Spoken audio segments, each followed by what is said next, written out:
माझ्या इतिहासात गेलो साहेब. नाही नाही आपलं नव्हतंच तसं. मी तर साहेब 10वीला पास झाल्याच्या नंतर पेढे बी वाटले नव्हते. ते पेढे वाटणं लय डेंजर कार्यक्रम आहे. आपण स्वीट मार्टमध्ये जावं, आपण मनपसंद पेढा विकत घ्यावं, आपल्याला खायची इच्छा असते तरी आपण खाऊ नये.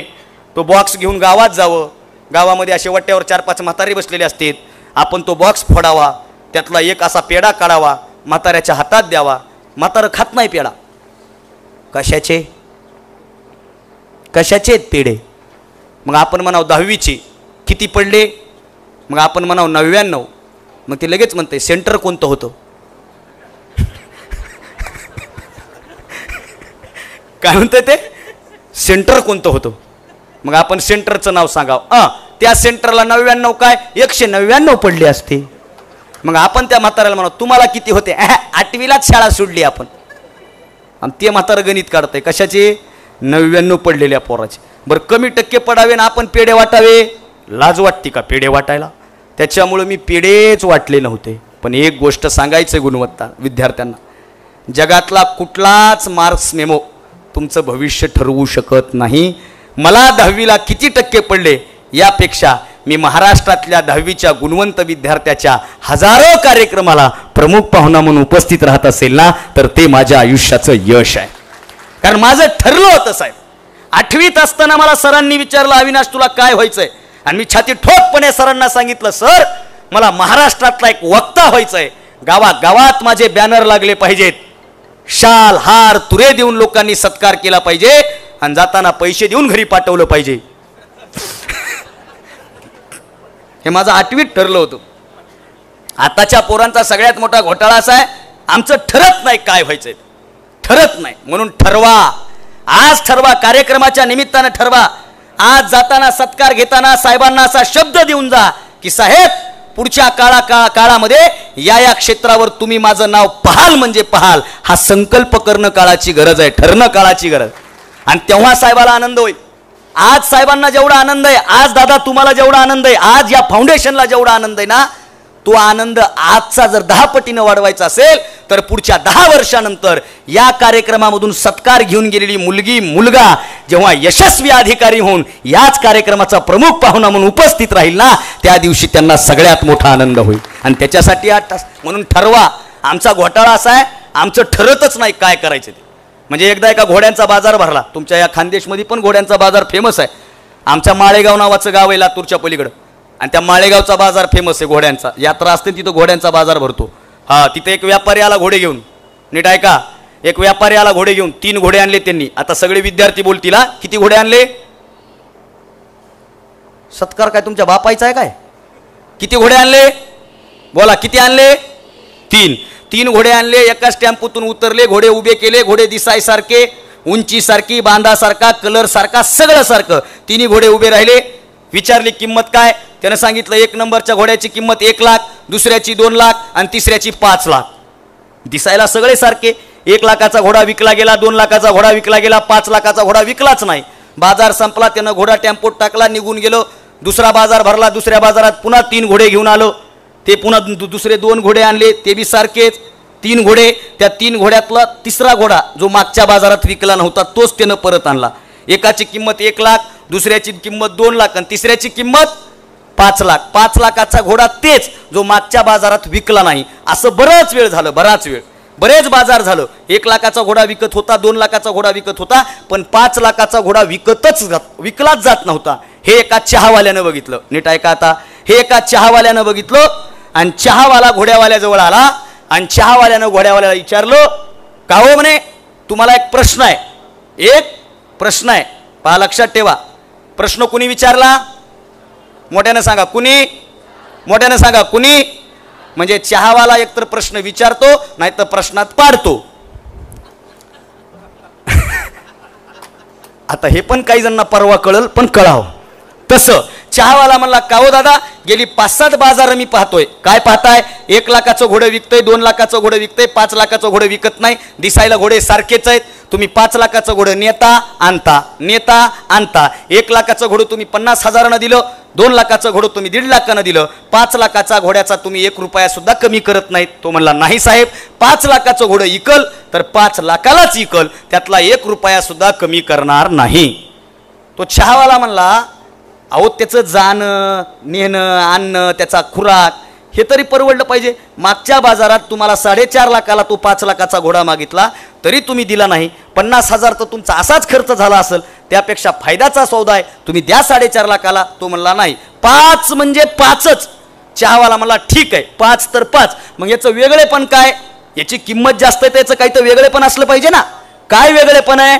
घोड्यावाला म्हणला, तुम्हाला म्हणून सांगतो, माझ्या या 5 लाखाच्या जर घोड्याच्या मनात आलं तर हे घोडं 1 तासामध्ये 100 किलोमीटर पळतं, इतकं हे वेगवान घोडं आहे. ते म्हणला किती? 1 तासामध्ये 100 किलोमीटर पळतं, इतकं हे वेगवान घोडं आहे. ते म्हणला इतकं वेगवान आहे तर एखाद्या रायडरनं, एखाद्या स्पर्धकानं, एखाद्या मोठ्या माणसानं हा घोडा का विकत घेतला नाही? तो म्हणला, तुम्हाला तेच सांगतोय, माझ्या घोड्याच्या जर मनात आलं तर हे 1 तासात 100 किलोमीटर पळतं.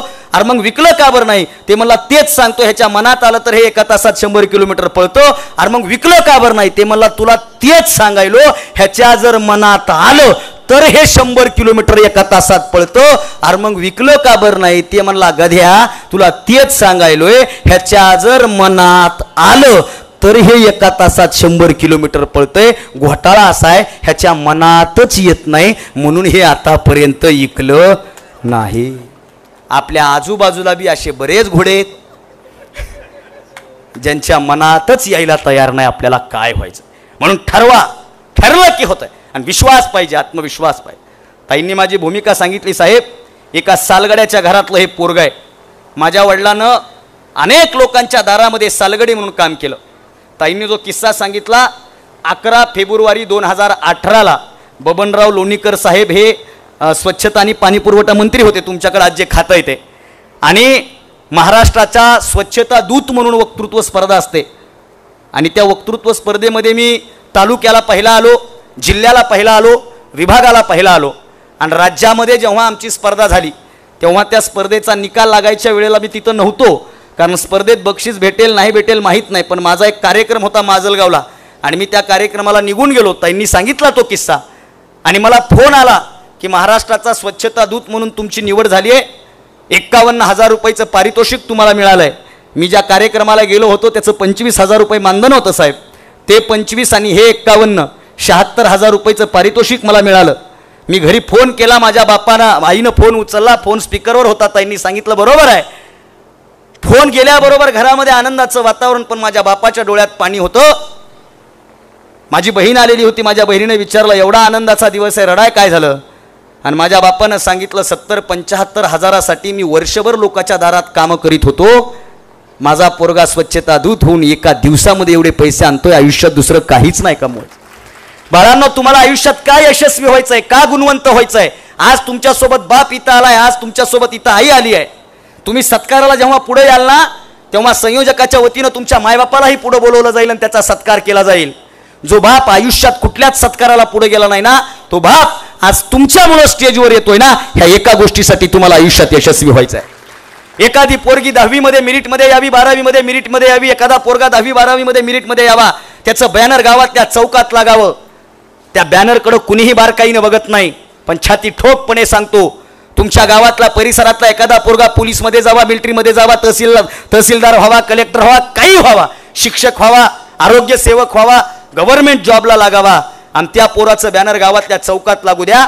गावकरी त्या बॅनरकडे बघतील का नाही मला माहीत नाही, पण तुमच्या घरातला बाप नावाचा व्यक्ती दिवसभर त्या बॅनरच्या अवतीभोवती घुटमळत असतो आणि जाणाऱ्या येणाऱ्याला डायलॉग न मारता फक्त बॅनरकडे बोट करून म्हणत असतो, हा जो आहे ना तो आपला आहे, याचा आनंद तुम्हाला तुमच्या बापाला द्यायचा आहे, म्हणून आयुष्यात यशस्वी व्हायचंय. बाकी काहीच कारण नाही साहेब. यश यश यश यश म्हणजे काय? तुम्ही तुमच्या बापाच्या आणि आईच्या चेहऱ्यावर किती मोठं समाधान देऊ शकता, हे तुमचं आयुष्यातलं सगळ्यात मोठं यश, ही गोष्ट लक्षात ठेवा.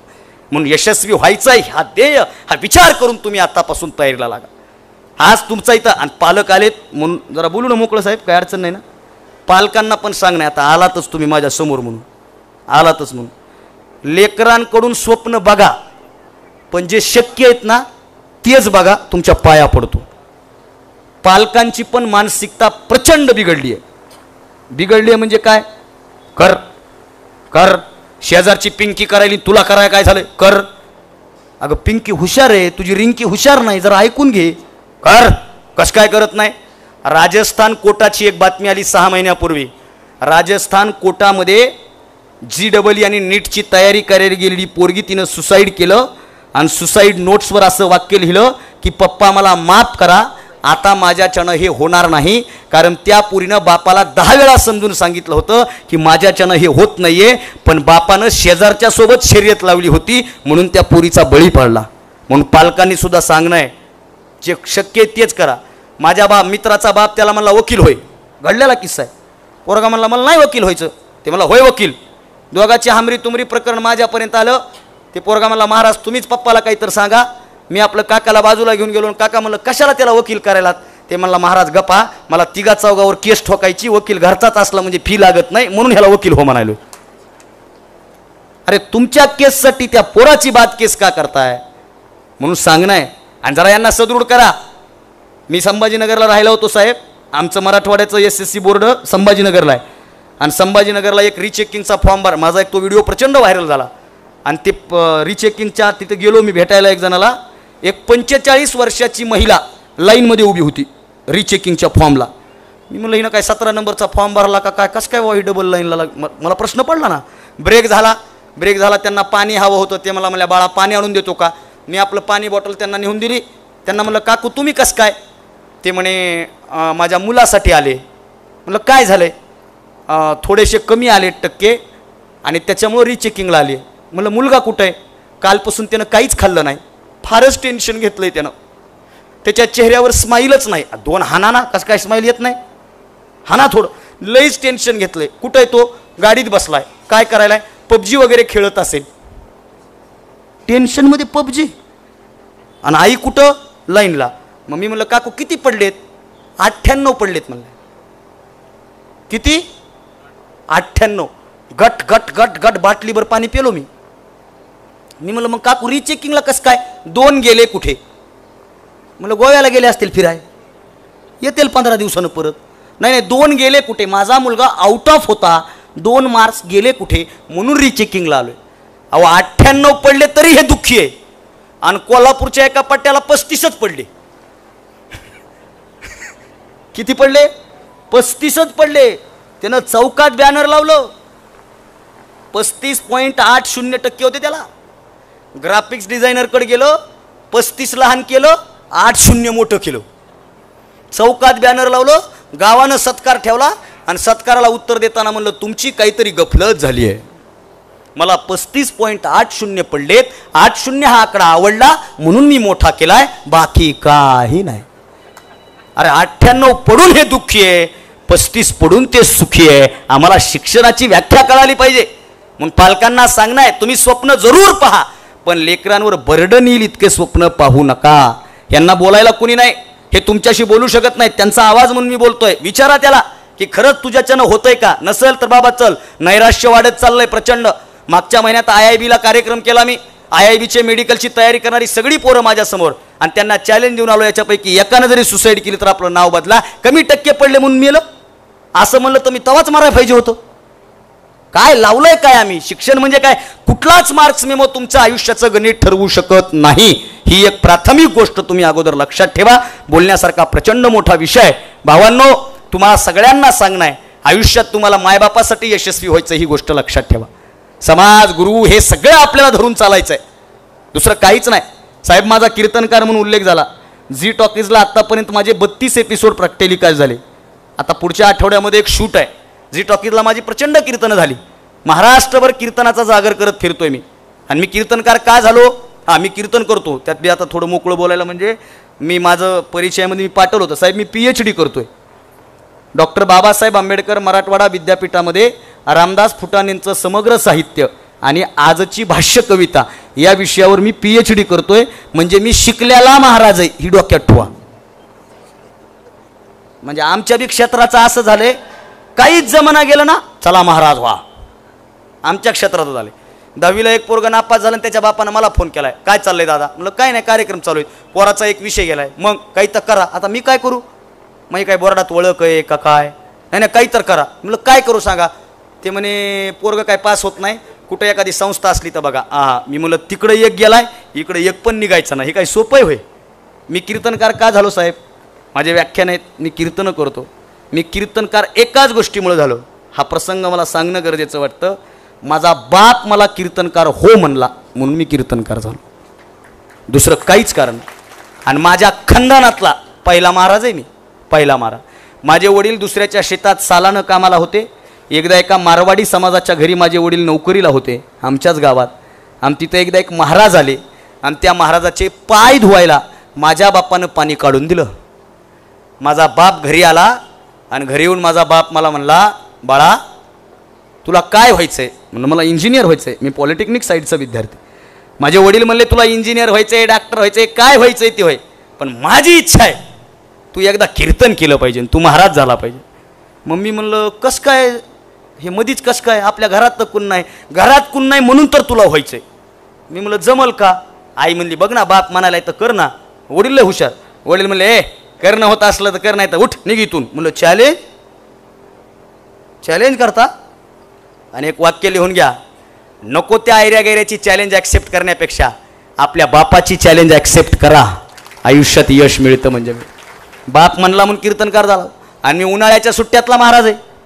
उन्हाळ्याच्या सुट्ट्या म्हणजे समर वॅकेशन. आमच्या गावाकडे समर वॅकेशन म्हणलं की काय गोष्ट होती माहिती का? चलती झाडे पाहूया मामाच्या गावाला.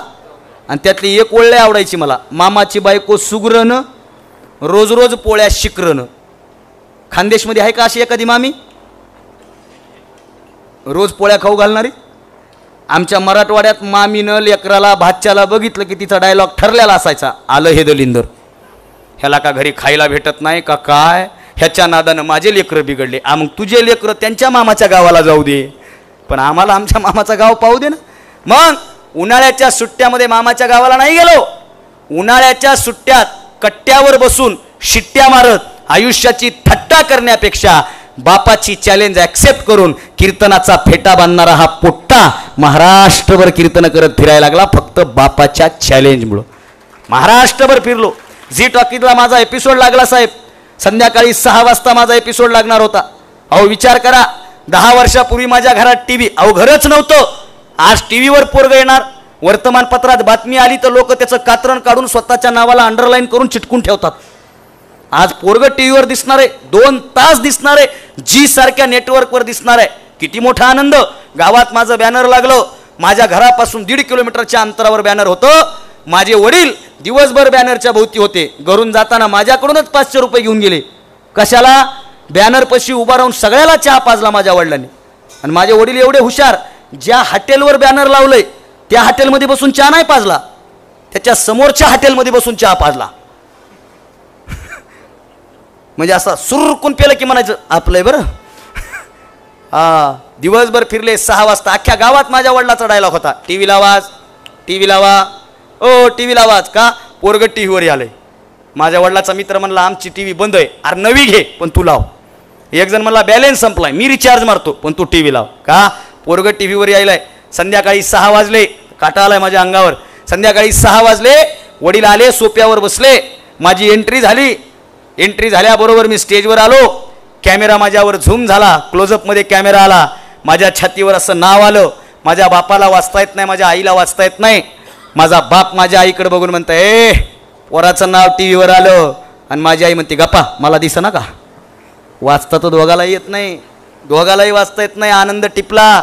वडिलाच्या डोक्यात काय आलं माहीत नाही. प्रताप भाऊ, माझे वडील उठले, देवघरात गेले. देवघरातून माझ्या वडिलांनी पंचीपाळ आणला, हळद कुंकू आणलं. माझे वडील टीव्ही जवळ गेले, गळ्यात रुमाल होता तो रुमाल काढला. माझ्या वडिलांनी टीव्ही असा पुसला, टीव्हीला हळद कुंकू लावलं. वडील आले, टीव्ही समोर कीर्तन ऐकत बसले. संध्याकाळी जेवण करताना डायनिंग टेबलवर मी माझ्या वडिलांना विचारलं, बाबा अहो आपला टीव्ही नवा नाही, आज दसरा नाही, दिवाळी नाही, लक्ष्मी पूजन नाही, तरी जुन्या टीव्हीला तुम्ही हळद कुंकू का लावला? आणि माझ्या बापानं उत्तर दिलं, जाऊ दे ना, लावलं सोड. म्हणलं मला ऐका, सांगा का लावलं? आणि माझे वडील बोलून गेले, येड्या ह्या डबड्यात आतापर्यंत दुसरा हिरो बघितला, आज माझा हिरो डबड्यात गेला म्हणून डबड्याला हळद कुंकू लावलं. त्या दिवशी मी माझ्या डायरीत एक वाक्य लिहून ठेवलंय. काय वाक्य आहे? की माझ्या बापासाठी जर मी हिरो असेल ना तर मी मरेपर्यंत माझ्या आयुष्याचा हिरो माझा बाप असला पाहिजे. ही गोष्ट लक्षात ठेवा. बापासाठी यशस्वी व्हायचं काहीच नाही. मागच्या मागच्या महिन्यात लातूरला दयानंद सभागृहात कार्यक्रम केला. 6 PSI लोकांचा सत्कार माझ्या हातानं. आता PSIचा सत्कार मी करायलोय. माझा एकच डायलॉग होता, ओळख राहू द्या, जॉईन झाल्यास कुठं गाडी बिडी अडविली तर तेवढी सोडवून द्या, दुसरा काय आपला फायदा आहे, एवढंच फक्त लक्ष ठेवा, एवढंच. एक लांबजण्या नावाच्या गावातली मुलगी PSI झाली. अडाणी घरातला बाप, अडाणी शेतकरी घरातली पोरगी, सगळ्या कुटुंबाचा सत्कार झाला साहेब. आता मुलीच्या गळ्यात हार कसा टाकावा म्हणून मी तो हार घेतला आणि तिच्या बापाच्या गळ्यात टाकला. टेबलवर दुसरा हार होता, इतका भोळा बाप होता ना, त्यानं तो हार उचलला आणि माझ्या गळ्यात टाकला. सत्कार सोहळा झाला. स्टेजवरून पोरगी खाली उतरत होती, पोरीनं शेक हँड केला, तिच्या भावानं शेक हँड केला, स्टेजवरच्या सगळ्या लोकांनी शेक हँड केला. त्या अडाणी बापाच्या लक्षात आलं, सत्कार झाल्याच्या नंतर हातात हात द्यावा लागतो. त्यानं माझ्या हातात हात दिला, बाजूच्याच्या हातात हात दिला, सगळ्याच्या हातात हात दिला. पलीकडून एक पोरगा ट्रे घेऊन येत होता, ट्रे घेऊन दुसऱ्या सत्काराचा. इतका भोळा बाप होता ना, त्यानं ट्रे हातात असलेल्या पोराचा हात घेतला आणि स्वतःच्या कपाळाला लावला. आपल्या बापाचा हा भोळेपणा आपल्याला स्टेजवर एक दिवस मिरवायचा आहे, म्हणून आयुष्यात यशस्वी व्हायचंय, बाकी काही कारण. म्हणून लक्षात ठेवा, यश मिळवायचंय म्हणजे मिळवायचंय, मिळवायचंय म्हणजे मिळवायचंय. का? यांची स्वप्न आपल्याला पूर्ण. आणि प्रतिकूल परिस्थितीचं रडगरानं करू नका. आज तरी तुमच्या पाठीमागं गुलाबराव पाटील साहेबांसारखं हे फाउंडेशन उभं आहे. साहेबांचा संघर्ष मला सांगायची गरज नाही. साहेब भाषणात सांगतात, एक टपरीवाला मंत्रिपदापर्यंत जाऊन पोहोचू शकतो. हे संघर्षाचं मुहूर्त उदाहरण आहे तुमच्या. संघर्षाला घाबरायचं नाही. आणि ज्याच्या वाट्याला संघर्ष येत नाही ना, त्याच्या जगण्याला काही अर्थ नाही साहेब. हा, सॉक्रेटिस नावाचा तत्ववेत्ता सांगतो, ही नियती त्याच माणसावर संकट देते ज्या माणसामध्ये ती पेलण्याची क्षमता जास्त असते. म्हणून ही गोष्ट लक्षात ठेवा. नाही तर एवढूसं संकट आलं तेवढूसं संकट आलं, काही नाही. संकटात तू एक असाही, पूजा भडांगे नावाची आमची कवयित्री आहे साहेब, ती असं लिहिते, संकटात तू एक असाही, स्वागताला मीच आहे. नीट ऐका, संकटा तू एक असाही, स्वागताला मीच आहे. तू बिलिंदर मान्य, पण मी तुझ्याहून नीच आहे. हे जोपर्यंत आम्ही संकटाला दाखवणार नाहीत ना, तोपर्यंत यश मिळणार नाही. म्हणून संकट आलं घाबरायचं नाही, कमी टक्के आले घाबरायचं नाही, जास्त टक्के आले म्हणजे हुरळून जायचं नाही.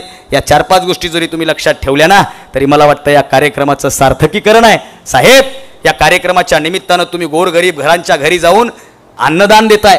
100 लोक उपाशी राहत असतील तर त्यांच्या घरापर्यंत टिफिन जातोय. आम्हाला भजनामध्ये आम्ही म्हणायचो, कभी प्यासे को पाणी पिलाया नहीं, बाद अमृत पिलाने से क्या फायदा. अरे अमृत देऊन उपयोग नाही, ज्याला खरंच तहान लागली ना, त्याला घोडभर पाणी जरी दिलं ना, तर जगातलं सगळ्यात मोठं पुण्य तुम्हाला लाभल्याशिवाय राहत नाही. ह्या साध्या साध्या गोष्टीत बोलण्यासारखा बराच मोठा विषय. आपण या निमित्तानं मला बोलवलं, या निमित्तानं तुम्ही माझा सत्कार केला, या निमित्तानं तुम्ही माझा सन्मान केला, त्याबद्दल तुमच्या सगळ्यांचे आभार आहेतच. आपल्याला यशस्वीची आहे ना वेळ, मला सांगा. बोलू ना, नाही थांबायचं असलं थांबतो मी. यशस्वी व्हायचं आहे सगळ्यांना, बरोबर आहे. मला एवढा किस्सा सांगतो आणि थांबतो. 3 Idiots नावाचा चित्रपट बघितला का? जरा पिक्चर बघायचा नाद आहे ना आपल्याला. 3 Idiots बघितले पाहिजे बरं, पिक्चर बी बघितले पाहिजे. आपलं फक्त त्या पिक्चरमधून काय घ्यायचं आपल्यावर डिपेंड आहे. हां, त्या 3 Idiots नावाच्या चित्रपटात एक डायलॉग आहे आमिर खानचा. तो म्हणतो, काबिल बनो, कामयाबी के पीछे मत भागो, काबिल बनो. हे आमच्या पोरांनी ऐकलं, पोरं काबिल बनले. कोणता काबिल बनले? आंधळा ऋतिक रोशन. मैं तेरे काबिल नाही, तू मेरे काबिल नाही. आंधळं उडू उडू फायटिंग करायले, ते आमचे आदर्श. मागं कबीर सिंग नावाचा चित्रपट रिलीज झाला, सगळेच पोरं दाड्या बिड्या वाढवून गॉगल बिगल लावून कबीर सिंग व्हा, 100% कबीर सिंग व्हा. पण बेवडा कबीर सिंग होऊ नका, मेडिकल कॉलेजचा टॉपर कबीर सिंग व्हा. ही एक साधी गोष्ट तुमच्या लक्षात यावी. 3 Idiots नावाच्या चित्रपटातली ती भूमिका मला आवडते. राजू रस्तोगी नावाचा पोरगा मेडिकलच्या त्या डीनच्या ऑफिसमधून खाली उडी मारतो. त्याला हॉस्पिटलमध्ये दाखल केलं जातं आणि ते गाणं वाजतं, जाने नहीं देंगे हमें तुम्हें. ते दोस्त त्याला जातात, सगळे त्याला आणतात. ते इथं भेंडीचा भाव लिहिला जातो, बरोबर आहे. तो होशमध्ये येतो. आता शेवट सांगतो, होशमध्ये आल्याच्या नंतर त्याला सुट्टी होणार असते. व्हीलचेअरवर तो बसलेला असतो. तो बाहेर येतो, हॉस्पिटलमध्ये टॅक्सी येते आणि टॅक्सी आल्याबरोबर ती नर्स असं म्हणते, क्या टॅक्सी आपने बुलाई है? तो राजू म्हणतो, हाँ मैंने बुलाई है. फरहान म्हणतो, क्यों, तू भी चल रहा है मेरे साथ? तो म्हणतो, नहीं, जाते जाते तुझे तेरे घर पे ड्रॉप करूंगा और मैं इंटरव्यू के लिए जाऊंगा. क्यों, मैं क्यों नहीं जाऊंगा? तेव्हा तो तिकडून आमिर खानची करीना कपूर उभी असते, ती म्हणते क्योंकि मुझे नहीं लगता ये लेटर पढ़ने के बाद तुम इंटरव्यू के लिए जा पाओगे। क्या है उस लेटर में? अंग्रेज इस्तेवाल है, हंगरी से लेटर आया है, कोई अंग्रेज इस्तेवाल है जो तुझे अपना असिस्टेंट बनाना चाहता है, तेरे तस्वीर देखकर वो पगला गया है, कहता है कि स्टाइपेंड भी देगा, पेमेंट भी देगा। त्या फरहान नावाच्या पोराला आनंद होतो आणि त्या पोराच्या दुसऱ्या क्षणाला दुःख होतं। तो म्हणतो अब्बू नहीं मानेंगे, जा जा अब्बू को मना, 50 साल बाद इसी हॉस्पिटल के किसी कोने में बेड पर लेटा हुआ होगा, तब सोचेगा हाथ में लेटर था, दरवाजे पे टैक्सी थी, अगर घर जाता और अब्बू से बात करता तो जिंदगी कुछ और होती। जा। सगळा प्रसंग माहिती आहे। इकडे बापानं घरी लॅपटॉप घेतलेला असतो, आईला आनंद असतो, बाप आईला विचारतो क्या लगता है, पसंद आएगा जनाब को? इतक्यामध्ये दरवाजा वाजतो आणि दरवाजा वाजल्याबरोबर फरहान नावाचा पोरगा बापाला दिसतो। क्या हुआ, क्यों आए, आज तुम्हारा इंटरव्यू था। फरहान नावाचा पोरगा म्हणतो नहीं अब्बू, मैं इंजीनियर नहीं बनना चाहता अब्बू। नहीं बनना चाहते? लोग क्या कहेंगे, कपूर साहब क्या कहेंगे, फाइनल ईयर में आकर छोड़ दिया कहेंगे। नहीं अब्बू, अगर बन भी गया ना तो बहुत खराब इंजीनियर बनूंगा अब्बू, मैं फोटोग्राफर बनना चाहता हूं अब्बू। वो रांचो अभी भी तुम्हारे दिमाग के साथ खेल रहा है, क्या चल रहा है, फिल्म देख कर आए हो, फिलोसॉफी मार रहे हो? तो मैं तो नहीं अब्बू, मैं आपको मनाना चाहता हूं। कपूर साहब क्या सोचते हैं, लोग क्या सोचते हैं, इससे मुझे फर्क नहीं पड़ता, आप क्या सोचते हो इससे मुझे फर्क पड़ता है, क्योंकि मेरे रूम में एसी लगाकर खुद गर्मी में कपूर साहब नहीं आप सोए थे अब्बू, इसलिए मैं आपको मनाना चाहता हूं। बापाला राग येतो, आई म्हणते छोड़ दो, परेशान है बेचारा, खुदा न करे राजू जैसा कुछ गलत कर बैठा, बस अब बचा ही क्या है, कुछ बोल पडेगे तो कूद पडेगे जनाब। बाप राग राग जातो, सोप्यावर बसतो आणि फरहान नावाचा पोरगा बापाच्या समोर गुडघ्यावर बसतो। तुम्ही हजारदा पिक्चर पाहिला, ही गोष्ट नाही पाहिली तुम्ही। फरहान नावाचा पोरगा बापासमोर गुडघ्यावर बसतो आणि लक्षात ठेवा, जो पोरगा मायबापासमोर गुडघ्यावर बसून मायबापाला मनवतो ना, तो पोरगा आयुष्यात कधीच अयशस्वी होत नाही। दुसऱ्या समोर गुडघ्यावर बसण्यापेक्षा आपल्या मायबापासमोर गुडघ्यावर बसणं किती महत्वाचं आहे लक्षात ठेवा। तो म्हणतो नहीं अब्बू, मैं आपको मनाना चाहता हूं, मगर तहे दिल से मनाना चाहता हूं। जिस रांचो को तुम भला बुरा कहते हो, उस रांचो ने आपकी और अम्मी की एक तस्वीर मेरे जेब में रखी है। खिशातून पॉकेट काढतो, फोटो दाखवतो, हम तो म्हणतो अब्बू, उसने एक ही कहा है कि जब भी तेरे दिल और दिमाग में सुसाइड जैसा स्टूपिड ख्याल आएगा, उस वक्त इस तस्वीर की तरफ देखना और सोचना कि जब तेरी पोस्टमार्टम की हुई बॉडी इनके सामने आएगी, उस वक्त हंसी कहाँ चली जाएगी। अब्बू, मैं आपके हंसी के लिए आपको मनाना चाहता हूँ, आपकी तस्वीर के लिए मैं आपको मनाना चाहता हूँ। आणि बाप त्याला परवानगी देतो, जा बेटे जिले अपनी जिंदगी, तेरा वो प्रोफेशनल कैमरा इसके बदले आ जाएगा ना, अगर कम पैसे पडे तो मांग लेना बेटे। म्हणजे एखादी गोष्ट बाळांनो तुम्हाला जर बापाला समजून सांगता आली, आईला समजून सांगता आली, तर तुम्हाला यश मिळेल, यामध्ये तिळमात्रही संशय नाही। तुम्ही स्वतःवर फक्त तेवढा कॉन्फिडन्स असला पाहिजे, विश्वास असला पाहिजे। मी बोलणं, आम्ही तुम्हाला प्रेरित करणं, आम्हाला प्रेरणादायी वक्ते म्हणतात, हे कधी कधी टेन्शनचं काम असतं। आमची प्रेरणा लय जास्त का टिकत नाही साहेब, मी स्पष्ट बोलणारा पोरगा आहे, महाराष्ट्रात माझ्या इतका कुठलाच वक्ता स्पष्ट बोलत नाही। हे आमचं बोलणं म्हणजे काय माहिती का, आता येणं, थोडे वेळ वातावरण करणं, पाकिट घेणं घरला जाणं, आमचं काय। तुम्हाला आतून आग लागली पाहिजे। मी एका स्पर्धा परीक्षा सेंटरवर गेलो, बोलतो बोललो, एक पोरग चालू भाषणात डोकं हाणून घेऊ लागला, असं मुंग्याच काढल्यारा म्हणला हे ना, हे म्हणलंय म्हणला पुढच्या वर्षीपर्यंत इथंच का नाही बघ म्हणला, ह्याच्याच हाताने सत्कार घेतो। नोकरी म्हणजे अरे पोस्ट म्हणजे पोस्टच काढतो, पेटलो पेटलो पेटलो, इष्टीत गेलं, रुमाल टाकला असा गाडीत बसायला, ते रुमाल कुणीतरी उचलला आणि मागं फेकला, हे आलं इष्टीत, रुमाल कुठं आहे, रुमाल कुठं आहे, रुमाल कुठं आहे, भांडणं झाले, अर्ध मी काय सांगितले ते विसरून गेलो। मेसवर गेलो, उशीर झालता, मेस बंद झाली होती, मेसवाला म्हणला जेवाय नाही आज, उपाशी रूमवर गेलं, रूम पार्टनर म्हणला काय म्हणला अविनाश भारती, अरे खड्ड्यात जाऊ दे, बसाय जागा नाही, खायला काय नाही, त्याला काय लागले, संपलं। हे आमचं म्हणजे बाहेरून आहे। मी माळकरी तरी एक उदाहरण देतो तुम्हाला, कोंबडीचं अंड माहिती ना, माहिती, आमच्याकडं कोंबडी अंड देते, कोंबडीचं अंड माहिती ना, मी माळकरी बरं का, पण ही गोष्ट पाहायला मुद्दामून साहेब गाड्यावर गेलतो। कोंबडीचं अंड दोन पद्धतीनं फुटतं, हे उदाहरण कळलं तरी माझं भाषण कळलं। कोंबडीचं अंड दोन पद्धतीनं फुटतं, दोन पद्धतीनं। तुम्ही जर आमलेटच्या गाड्यावर गेलात ना, त्या आमलेटवाला असं स्टाईलमध्ये फेकतोय. बरोबर आहे. झालं, आमलेट तयार, अंड्याचं अस्तित्व संपलं. ऐका, कोंबडीचं